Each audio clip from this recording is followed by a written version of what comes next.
नमस्कार, मैं हूं शालिनी सिंह और आप देख रहे हैं जी मीडिया टुडे। कांग्रेस सांसद प्रियंका गांधी वाड्रा ने केंद्र सरकार पर आरोप लगाया है कि वह नरेंद्र मोदी के व्यक्तिगत प्रचार योजना पर ध्यान केंद्रित कर रही है। उन्होंने दावा किया कि प्रधानमंत्री के जनसंपर्क पर पर्याप्त धनराशि खर्च की गई है, जबकि सरकार छात्रवृत्ति प्रदान करने में विफल रही है।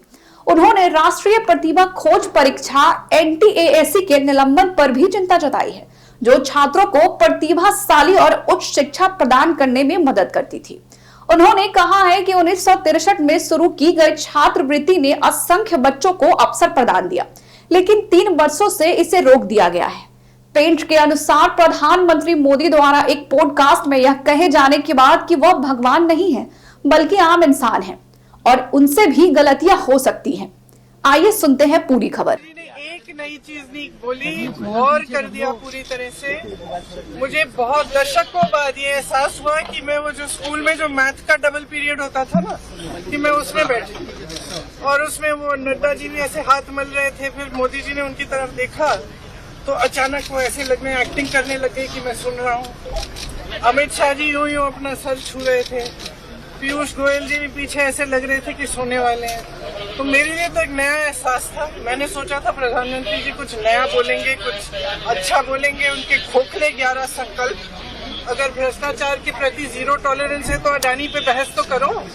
कांग्रेस महासचिव जयराम रमेश ने उन पर तंज कसा, कहा कि खुद को गैर जैविक घोषित करने के बाद अब मोदी जी डैमेज कंट्रोल कर रहे हैं। बता दें कि केंद्रीय मंत्री अमित शाह ने संसद में संविधान पर चर्चा के दौरान भाषण में एक अंश को लेकर यह विवाद शुरू हुआ है। कांग्रेस और अन्य विपक्षी दलों ने बयान को डॉक्टर अम्बेडकर के अपमान से जोड़ा। कांग्रेस ने इसे मुद्दा बनाकर संसद में सरकार को घेरने का प्रयास किया और अब इस मुद्दे को गाँव-गाँव तक ले जाने की तैयारी में है। आपको बता कि भाजपा ने गुरुवार को कांग्रेस पर वस्तु एवं सेवा कर GST के विरुद्ध दुष्प्रचार करने का आरोप लगाया, क्योंकि विपक्षी पार्टी इसकी सफलता से घबराई हुई है। भाजपा के राष्ट्रीय प्रवक्ता सैयद जफर इस्लाम ने कहा कि कांग्रेस देश के विकास में सबसे बड़ी बाधा है। GST की सफलता से कांग्रेस घबराई हुई है, क्योंकि अब इसमें कोई खामी नहीं है, जिससे कांग्रेस को भ्रष्टाचार का मौका नहीं मिल रहा है। इसलिए कांग्रेस शुरू से ही GST की छवि खराब करने का प्रयास कर रही है।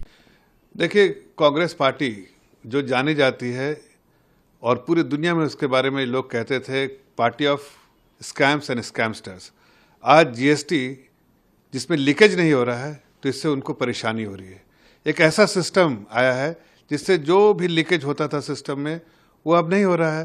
क्लीन सिस्टम है, देश आगे बढ़ रहा है, ग्रोथ हो रहा है, देश तरक्की कर रहा है। इससे परेशानी जो है कांग्रेस पार्टी को है, इसलिए इस तरह से गलत प्रचार कर रहे हैं, लोगों को भ्रमित कर रहे हैं और गुमराह करने की कोशिश कर रहे हैं। हकीकत तो है थोड़ा बहुत जो कॉम्प्लिकेशन है वो भी 2017 में अगर उन लोगों ने सपोर्ट किया होता और कॉम्प्लिकेशन जो हम लोग पूरा सिंप्लीफाइड GST ला रहे थे उसमें अगर कॉम्प्लिकेशन इन लोगों ने नहीं किया होता, वो मजबूरी थी सरकार ने, उस वक्त जो कुछ थोड़ा बहुत कॉम्प्लिकेशन रहा उसको भी रैशनलाइज करने का काम हम over a period of time कर रहे हैं। हकीकत तो यह है कि हर फैसला उनकी सहमति से हुआ है।